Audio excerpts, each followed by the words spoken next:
Lipay punta mga kabusyong sa ato lola oh. Tuwang akong lolo oh. Bisan sa ilang edad nga 98 o 94, makalakaw pa sila og tarong. Adto man ni sila sa ilang kinamagwangan nga anak. Bisita po sila dito. Maayo pa ning ilang pag-uban-uban mga kabusyong oh.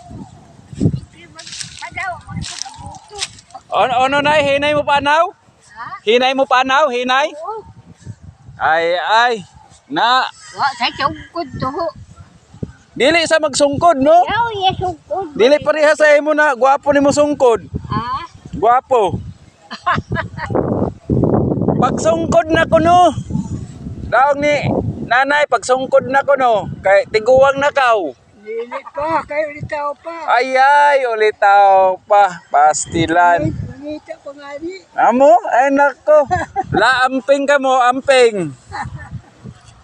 Gada taon og ilang mga sinina. Pastilan ning magtiayo na oh.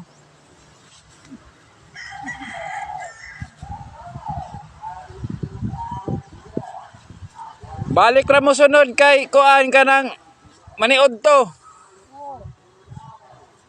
Oh, stilan. Tuwa sila paingon dito sa ilang kinamagwangan. Okay pagay kaayo ang ilang pag kuan uban-uban. Pero ang paglakaw dili nakakumpiyansahan kay medyo kuan na pero kuan pa gayud makabot pa gayud og mga 1 kilometro. Sila na lang gayud sabot-sabot mga kabusyong sa ilang kuan. Muari sila sa ilang balay, moadto sa pikas nilang anak. Kung asa lang sila ganahe mga kabusyong. Pagkagana lamang sa ilang sitwasyon mga kabusyong.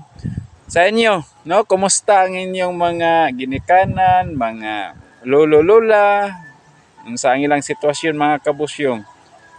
Ang among lola, lolo, sa side ni sa ako misis mga kabusyong, pero sa side na ako, hagbay ra nang uro sila mga kabusyong ano, grabe man kaabusado sa diha nga mga batanon pa sila. No? So, lisod gayud kaayo o kanang abusado. Pero kanang moderate lang no na mga kuan, dili man mga kabusyong kay kini siya mga kabusyong sa una mo inom man pod ni pero dili nang lata-lataan nga bisan asa na lang matulog. So, tuwa na sila mga kabusyong, ning tabok na dili na nato makita. So ganina nakabisita sila diri sa ilang balay unya balik ra pod sila mga kabusyong kay ganahan pod sila didto. So mao na ang update sa among lolo ug lola mga kabusyong nga tag-as ng edad.